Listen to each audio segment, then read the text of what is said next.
ఇప్పుడు టెట్ రాయడం ఉపాధ్యాయులకు సాధ్యమా అంటే సాధ్యం కాకపోవచ్చు. ఎప్పుడో చదువుకున్న పాఠాలను ఇప్పుడు మళ్ళీ చదువుకొని పరీక్షలు రాయడం అనేది సాధ్యం కాకపోవచ్చు అనేదే ఎక్కువగా వినిపిస్తున్న మాట. అయితే టీచర్లు తప్పించుకోవడానికే ఈ పన్నాగం పన్నుతున్నారనేది కొంతమంది వాదన. డిఎస్సి రాసిన సమయంలో అన్ని రకాల సబ్జెక్టులు చదివి పరీక్షలు రాశారు. డిఎస్సికి సెలెక్ట్ అయ్యారు. ఇప్పుడు కూడా ప్రైమరీ, అప్పర్ ప్రైమరీ పాఠశాలల్లో టీచర్లకు ప్రత్యేక సబ్జెక్ట్ అనేది ఏదీ లేదు, ఉండదు. అన్ని రకాల సబ్జెక్టులు చెప్పడానికి సిద్ధంగా ఉండాలి, చెప్పాలి. కానీ ఇప్పుడు పరీక్షలు మేము రాయలేమని టీచర్లు చెప్పడం విడ్డూరంగా ఉంది.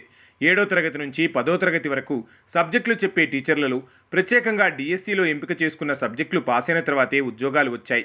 స్కూల్ అసిస్టెంట్ పరీక్ష రాసే అధ్యాపక అభ్యర్థులు సైన్స్ను ఎంపిక చేసుకుంటే అందులో 3 రకాల విభాగాలు ఉంటాయి. మ్యాథ్స్ సబ్జెక్టు వారికి ప్రత్యేకంగానే ఉంటాయి. సోషల్లో కూడా భూగోళ శాస్త్రం, చరిత్ర, పౌరశాస్త్రం, అర్థశాస్త్రం వేరువేరుగానే ఉంటాయి. ఈ సబ్జెక్టులు చెప్పగలిగిన టీచర్లు పరీక్షలు ఎందుకు రాయలేరన్నది ఇప్పుడు జరుగుతున్న చర్చ.